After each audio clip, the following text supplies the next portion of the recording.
Hello my lovely students, welcome to Ganit Vigyan. मैं हूं आपकी ट्यूटर शालिनी। आज की वीडियो में हम एक्सरसाइज 8E के mental maths and 1 to 4 competency focused questions को प्रैक्टिस करेंगे। So let's start. First question is filling the blanks. First part is if SI and CI denote simple interest and compound interest respectively on the same sum at the same rate of interest for the same period, then the relation between SI and CI। अब देखिए, इसने बोला है कि हमारे पास जो principal amount है वो सेम है। मान लेते हैं प्रिंसिपल अमाउंट है हमारे पास x, टाइम है t और रेट है r। तो सिंपल इंटरेस्ट और कंपाउंड इंटरेस्ट में क्या रिलेशन बनेगा after t number of years. अब देखिए, जब भी हमें सिंपल इंटरेस्ट और कंपाउंड इंटरेस्ट में रिलेशन निकालना होता है, जो फर्स्ट ईयर होता है, अगर हम फर्स्ट ईयर की बात करें तो वहाँ पे जो सिंपल इंटरेस्ट है और कंपाउंड इंटरेस्ट है वो इक्वल होते हैं। After first year, second year हो, थर्ड ईयर हो, फोर्थ ईयर हो, कोई भी ईयर आप देख लीजिए, वहाँ पे जो कंपाउंड इंटरेस्ट है that is always greater than SI। तो ये आपने ध्यान में रखना है। तो यहाँ पे हमें सेम पीरियड मतलब n नंबर ऑफ अगर ईयर्स हैं या t नंबर ऑफ ईयर्स के बाद इनका क्या रिलेशन होगा, जो कंपाउंड इंटरेस्ट होगा that will be greater than simple interest. The basic difference between the simple interest and compound interest is that in simple interest the dash remains same throughout the loan period while in compound interest it varies। दोनों में difference क्या है? Difference ये है, जो principal है वो same रहता है अगर हम सिंपल इंटरेस्ट को कैलकुलेट कर रहे हैं, लेकिन दूसरी तरफ अगर हम कंपाउंड इंटरेस्ट को कैलकुलेट कर रहे हैं तो वो चेंज होता रहता है ईयर बाय ईयर। जो प्रीवियस ईयर का आपका वो आता है, अमाउंट आता है, वो नेक्स्ट ईयर का क्या बन जाता है? प्रिंसिपल। थर्ड है,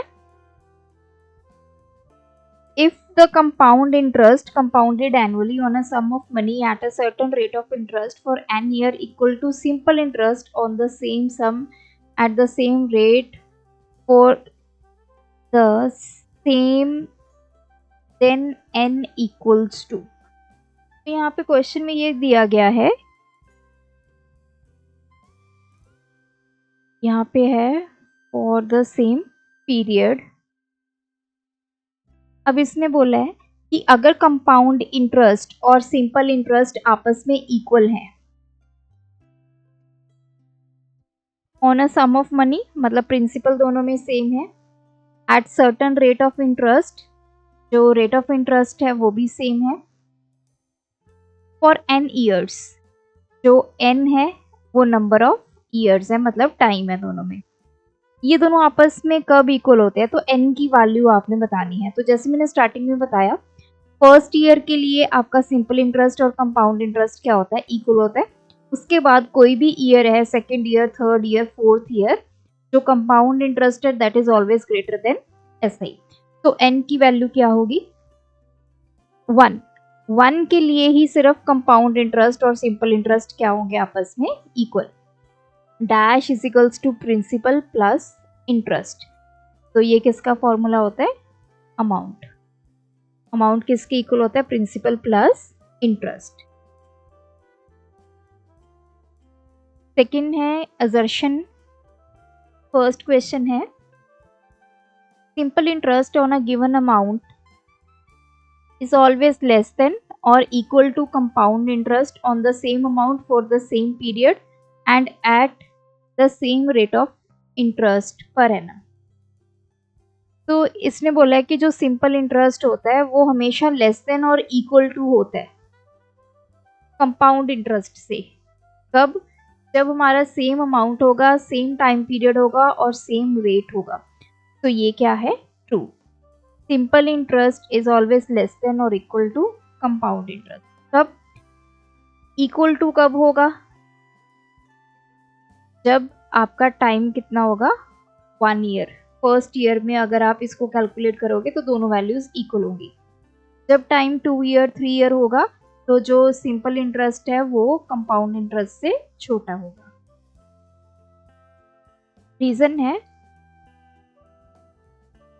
तो सिंपल इंटरेस्ट यही होता है P into R into T upon 100। तो दोनों ट्रू आ गए, ये भी ट्रू है और ये भी ट्रू है, both assertion and reason are true. और जो सिंपल इंटरेस्ट को कैलकुलेट करने का फॉर्मूला वो यही है, यही हम यूज करेंगे। तो R is the correct explanation for assertion A, option A. Second है the interest on the sum of rupees P for n years at R% per annum is given by the formula। अब देखिए यहाँ पे interest का हमें formula given है P into 1 plus R N upon 100। ये compound interest है, compound interest के हमने क्वेश्चंस किए हैं। तो कंपाउंड इंटरेस्ट का फॉर्मूला, और जब हम पहले अमाउंट का फॉर्मूला लगाते हैं फिर उसके बाद कंपाउंड इंटरेस्ट को कैलकुलेट करें। अमाउंट का क्या फॉर्मूला होता है, P into 1 plus R upon 100 raise to power n। और कंपाउंड इंटरेस्ट क्या होता है, अमाउंट माइनस प्रिंसिपल। तो अमाउंट की जगह पे ये पुट कर देते हैं P into 1 plus R upon 100 raise to power n minus. तो ये फॉर्मूला बन सकता है, इसमें से भी अगर आप P कॉमन निकाल देंगे तो this is 1 plus R by 100 raise to power n minus 1। So this is the formula to calculate compound interest। तो ये तो हो गया false। नेक्स्ट है रीजन पे कंपाउंड इंटरेस्ट किसके इक्वल है, final amount minus original amount. तो ये है आपका ट्रू। इसी तरह आप कंपाउंड इंटरेस्ट को कैलकुलेट करते हैं, जो फाइनल अमाउंट आती है उसमें से जो ओरिजिनल अमाउंट है वो सब्ट्रैक्ट कर देते हैं, तो कंपाउंड आपका इंटरेस्ट आ जाता है। तो इसमें असर्शन फॉल्स हो गया, रीजन ट्रू हो गया, ऑप्शन डी। क्वेश्चन नंबर 1,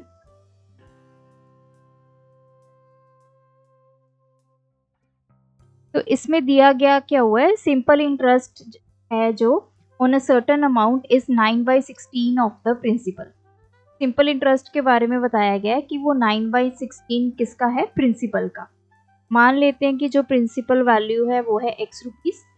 तो सिंपल इंटरेस्ट कितना आ गया, 9/16 x।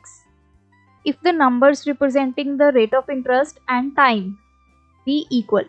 अब इसने बोला है कि जो रेट परसेंटेज है और जो टाइम है वो आपस में क्या है, इक्वल है। तो हमने टाइम कैलकुलेट करके बताना है। देखिए जो सिंपल इंटरेस्ट का फॉर्मूला होता है P into R into T upon 100।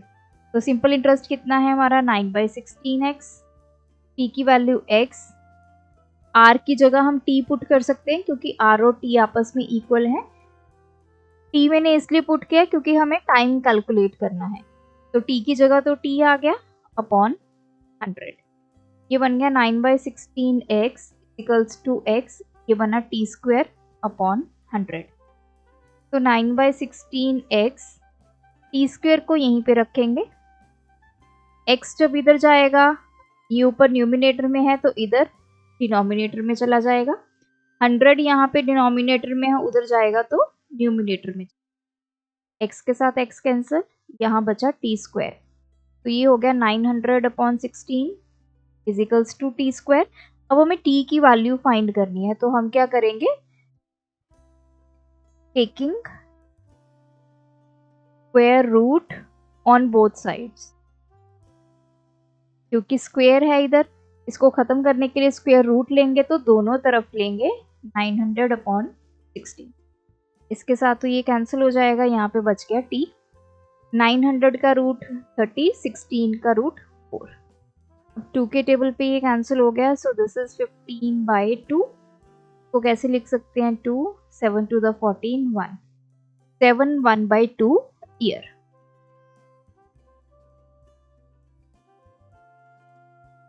Second है the compound interest earned bye Deepak on a certain amount at the end of 2 years at the rate of 5% per annum was 1025। The amount received by Deepak at the end of 2 year is। अब देखिए यहाँ पे compound interest की value हमें given है ₹1025। Time कितना given है, 2 साल के बाद हमें ये कंपाउंड इंटरेस्ट मिला रेट कितना था 5%। मान लेते हैं कि प्रिंसिपल वैल्यू थी हमारी x rupees. Now as we know जो कंपाउंड इंटरेस्ट होता है that is equals to amount minus principal. हमने निकालना क्या है, हमने अमाउंट निकालनी है। तो वैल्यू इसमें पुट करते हैं। कंपाउंड इंटरेस्ट की वैल्यू 1025, अमाउंट माइनस प्रिंसिपल कितना है x। तो यहाँ से अमाउंट ये आ गई 1025 प्लस x। अब हमारे पास अमाउंट का क्या फॉर्मूला होता है, p into 1 plus r by 100 raise to power n। अब देखिए या तो आप इस तरह निकाल लीजिए या फिर हमें, क्योंकि कंपाउंड इंटरेस्ट गिवन है, आप इधर ये वाली वैल्यू इधर भी पुट कर सकते हैं। या दूसरा मेथड ये है कि हम इसको इरेज कर देते हैं। यहाँ से मैं डायरेक्ट वैल्यू लिख देती हूँ। अमाउंट की वैल्यू ये पुट कर लेते हैं, p 1 plus r upon 100 raise to power n। Amount की जगह मैंने ये पुट किया माइनस p। तो यहाँ से p कॉमन आ गया, तो ये फॉर्मूला क्या बचा, 1 plus r by 100 raise to power n। p बाहर आ गया तो यहाँ पे बच गया 1। ये बन गया मेरा कंपाउंड इंटरेस्ट का फॉर्मूला। अब जो जो वैल्यूज मुझे गिवन है मैं यहाँ पे पुट कर दूंगी। कंपाउंड इंटरेस्ट कितना गिवन है 1025 इजिकल्स टू p हमने फाइंड करना है। p चाहे आप x मान लीजिए या इसको p रख लीजिए या x लिख लेते हैं।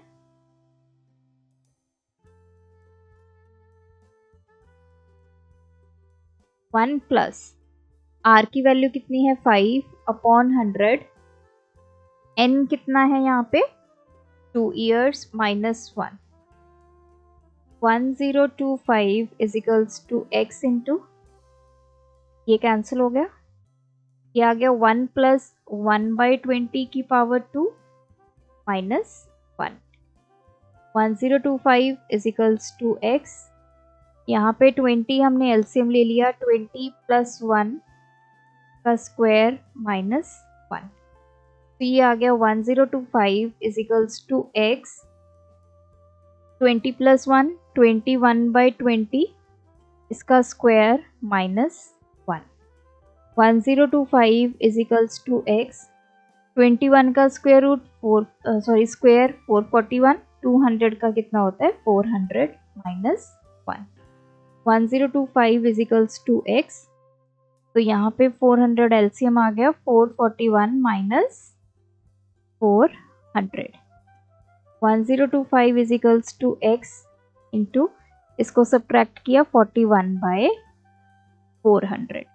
तो ये 1025 400 इधर जाके मल्टीप्लाई हो गया, डिवाइड में आ गया 41 इजिकल्स टू x।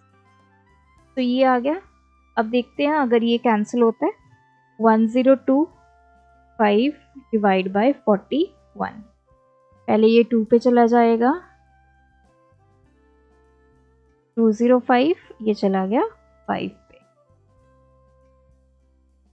तो ये कैंसिल हो गया, ये आ गया 25। x की वैल्यू ये आ गया 100, x की वैल्यू आ गई 10,000। What is x, that is principal. तो प्रिंसिपल वैल्यू आ गई हमारे पास 10,000 रुपीज। हमने निकालना था अमाउंट। अमाउंट किसके इक्वल होता है, प्रिंसिपल प्लस कंपाउंड इंटरेस्ट है यहाँ पे 10,000 plus 1025 which is equals to 11025 rupees. So option A.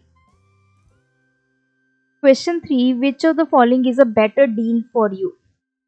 तो इसमें हमें ऑप्शंस दी गई हैं। सॉल्व करने वाली 2 ऑप्शंस है, इनको सॉल्व करते हैं। Option A, you borrowed 1 lakh at 20% per annum simple interest for 2 years। तो हम निकाल लेते हैं कितनी वैल्यू आती है, इंटरेस्ट कितना आता है। तो सिंपल इंटरेस्ट कैलकुलेट कर लेते हैं। पी की वैल्यू 1, ये 1 लाख है। आर कितना है 20%, टी कितना है 2, अपॉन 100। ये आ गया 4, 1 2 3 4। तो 40,000 रुपीज़ हमारा आ गया सिंपल इंटरेस्ट। अब हम सेकंड ऑप्शन जो है उसको सॉल्व करेंगे। You borrowed 1 lakh at 15% compounded annually for 2 years. यहाँ पे लग रहा है कंपाउंड इंटरेस्ट। तो पहले हम अमाउंट कैलकुलेट कर लेते हैं। पी की value 1 lakh into 1 plus R की value 15 upon 100 raise to power 2। तो 5 3 द 20। ये आ गया 1 प्लस 3/20 का स्क्वायर। यहाँ सॉल्व कर लेते हैं इसको। 0 इंटू 20 एलसीएम आ गया 20 प्लस 3 का स्क्वायर 1 लाख 23/20 का स्क्वायर। ये आ गया 23/20 इंटू 23/20। आ गया 500 और ये आ गया 250। तो 23 इंटू 23 का स्क्वायर होता है 529। इसको कर देते हैं 25 से मल्टीप्लाई।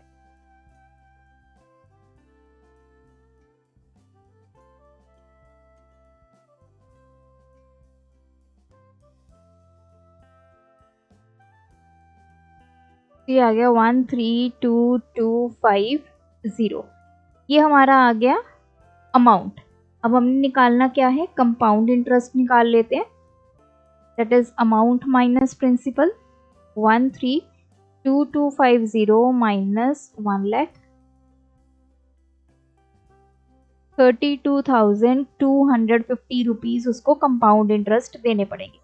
अब देखिए ऑप्शन ए में इंटरेस्ट कितना लगा उसको 40,000 रुपीज़। ऑप्शन बी में इंटरेस्ट कितना लगा 32,250 रुपीज़। तो इनमें से उसने बोला है in both A and B you have to pay the same amount. Same तो नहीं है, डेटा इनसफिशिएंट। तो इनमें से बेटर डील क्या हुई, एक तरफ उसको 40,000 जो इंटरेस्ट है वो देना पड़ेगा, एक तरफ उसको 32,250। तो ये ऑप्शन उसके लिए बेस्ट है क्योंकि कम इंटरेस्ट लग रहा है। तो option B. Question number 4. What would be the amount after 4 years when the interest is compounded half yearly? Interest rate is equals to 10% per 2 years principal value. तो 4 साल के बाद हमने अमाउंट बतानी है क्या होगी। अब इंटरेस्ट को कैसे कैलकुलेट किया गया, compounded half yearly. Half yearly का हमें कंसेप्ट पता है, जो रेट होता है उसको हम कर देते हैं हाफ और जो टाइम होता है उसको हम कर देते हैं डबल, ताकि वो आपका हाफ ईयर में कन्वर्ट हो जाए। तो रेट क्या होगा, अब रेट देखिए, रेट क्या इसने बोला है 10% पर 2 ईयर्स। 10% 2 साल का जो रेट ऑफ इंटरेस्ट है वो कितना है 10%। अब हम निकालेंगे 2 ईयर्स का रेट ऑफ इंटरेस्ट है 10%। 1 ईयर का कितना होगा, पहले तो 1 ईयर का रेट ऑफ इंटरेस्ट निकालेंगे 10/2 दैट इज 5%। अब ये हमारे पास 1 साल का रेट ऑफ इंटरेस्ट आ गया, तो हमें हाफ ईयरली के अकॉर्डिंग इसको कंपाउंड करना है। तो जब हाफ ईयरली के अकॉर्डिंग करते हैं मतलब आधे साल का रेट, पहले हमने 1 साल का रेट निकाल लिया, अब हम हाफ ईयर का रेट निकालेंगे। तो अब 5 को भी 2 से डिवाइड करेंगे दैट इज 2.5%। तो रेट परसेंटेज हमें मिल गई 2.5%। अब आते हैं टाइम पे। What would be the amount after 4 years? 4 साल के बाद वो अमाउंट कितनी होगी, मतलब टाइम हमें कितना गिवन है 4 years। अब चाहे तो इसको आप 4 years बोलिए या बोलिए 8.5 years, बात एक ही है। तो टाइम कितना आ गया 8.5 years। अब सारी वैल्यूज मेरे पास आ गई हैं। प्रिंसिपल वैल्यू हमें गिवन है 5000। अमाउंट का क्या फॉर्मूला होता है, P 1 plus R/100 raise to power n। P की वैल्यू 5000, 1 प्लस रेट कितना है, क्योंकि हमने हाफ ईयरली कंपाउंड करना है। पहले हमें 2 साल का गिवन था 10%, 1 साल का निकाला 5%, अब आधे साल का निकाला 2.5। तो 2.5 अपॉन 100, टाइम कितना गिवन था 4 इयर्स, इसको कन्वर्ट कर लिया हाफ ईयर में, दैट इज 8। तो ऑप्शन सी 2.5 अपॉन 100 और टाइम कितना है 8। तो ये थे आज के वीडियो के क्वेश्चंस, आप भी प्रैक्टिस कीजिए। कोई डाउट है कमेंट ड्रॉप करें। Thanks for watching. बढ़ाना है ज्ञान, फॉलो गणित विज्ञान।